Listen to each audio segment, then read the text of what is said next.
Namaskar, Amarjit ji, and thank you for this kind invitation. And I have immensely enjoyed all the messages, and especially the last messages to be happy. Swamiji's message is very, very important. No? So first, my greetings to all of you on the 10th International Yoga Day. While we talk about yoga, I'm not going to talk about what yoga is and what we should do there because that everybody is so accomplished. I look at yoga, Amarjit ji, as a source of innovation. I am a science student and I look at yoga as a science.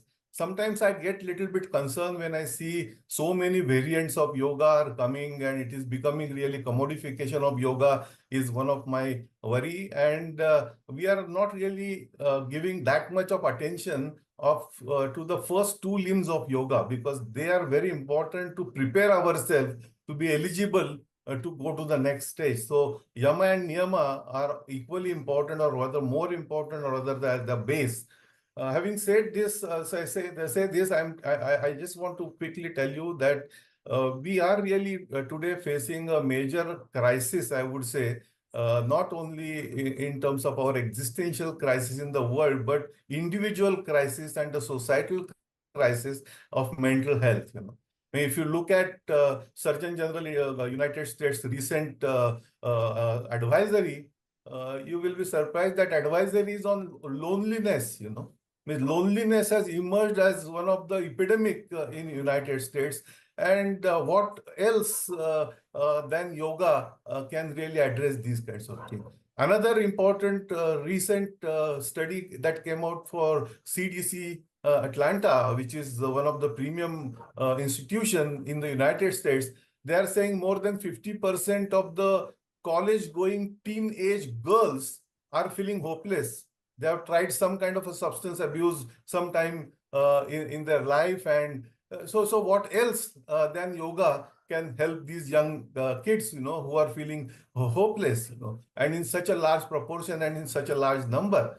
In modern psychiatry, we have started equating brain with mind, and we manage our brain and think that we are managing mind. We have institutions of excellence in mental health, but we don't know what mind is, and what do we mean by consciousness? And all these questions, modern scientists are not really asking and try to find answers. So I say that this is a great treasure of ideas for research for well-being or other universal well-being, be it concept of kosha, be it concept of nadi, be it concept of simple breathing exercises, what you do, and I have experienced it now, So now I'm talking to you, Amarjit ji, with experience.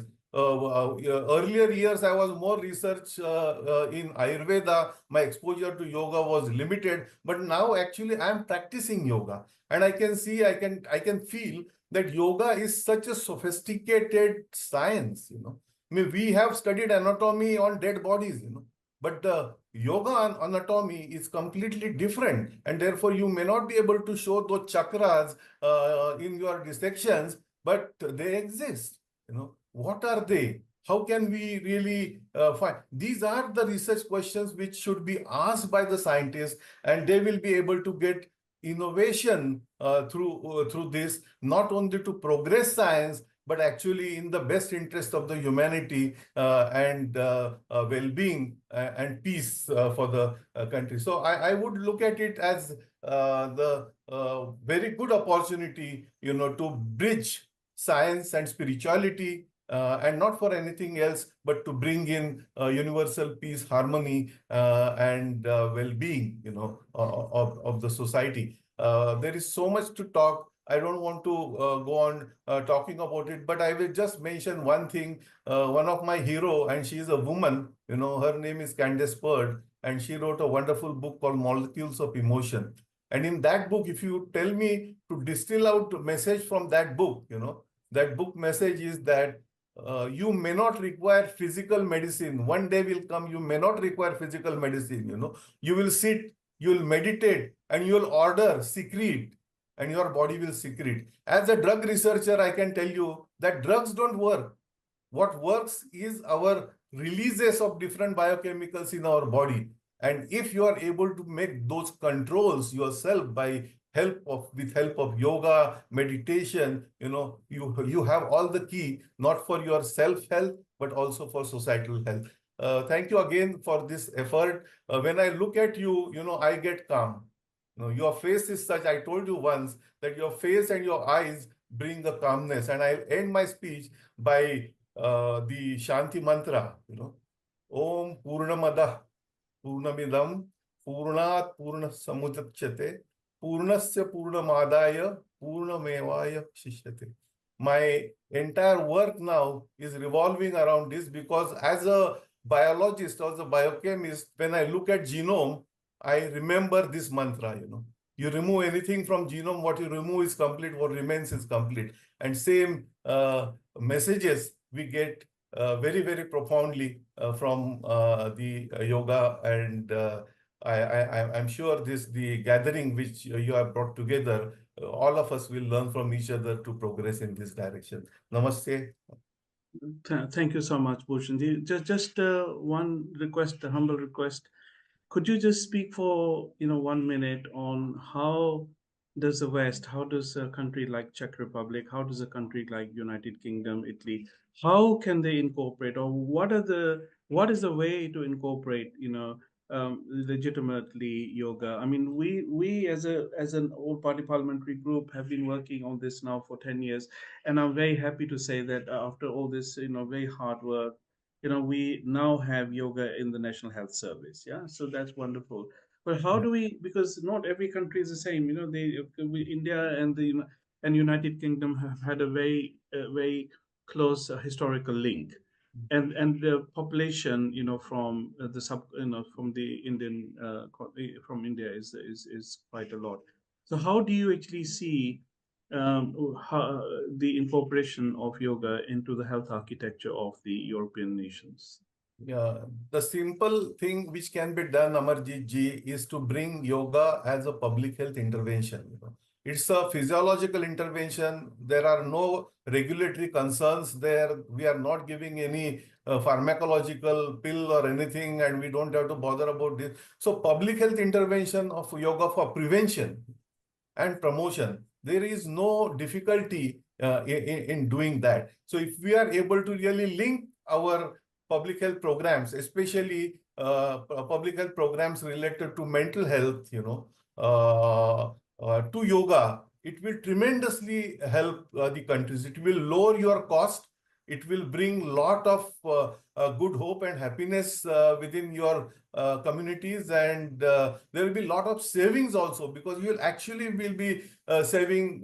We are becoming a medicalized society, and we have to get out of that. We can't become our dependence only on taking. We have started thinking that by taking medicines we'll get health. We are forgetting the power of mind to heal our body. And that everything can be brought in when you will connect your public health programs with something like yoga. Thank you. Yes, thank you. I mean, obviously, it's getting a little late in India, but before you go, and Professor Nasariji is still there with us, there is a wonderful scope, and it's something that we all need to sort of take into our consideration. And there is, quite a handsome pot of money in the European Union, that they give out for, for research and scientific evidence and all that. So I think we need to sort of come up with some sort of a research program on yoga specifically, and put this thing together, with under the auspices, of the All India Ayurveda, or some other equivalent yoga institution, a government institution, so we can get a little bit of funding from India, and we can get some funding. So the future is in research, and so we need to sort of think up a cook up a little think tank, and one day have a look at that. So Bhushanji, absolutely delighted that you could join us. Thank you so much. Namaste. Wonderful. Thank you. Um, is Dr. Shripati ji here with us?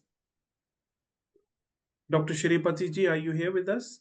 Yes, sir. I am here. Yeah, thank you. So I would like to ask you to just come, and so introduce Dr. Shripati ji. Dr. Shripati ji is there with um, the associate professor at the Ayurveda Manipal Academy of Higher Education. And I've been trying to get through to Dr. Hegde, and I mean, I nearly managed to get him last year, but I think he, for some health reasons, he couldn't be with us. And it has been, my ambition, to have him with us on, on our meetings. And unfortunately, owing to ill health, again, he could not join us. And he has sent a message via um, um, our next speaker. So, would you kindly like to read that message, sir? Thank you. Sure.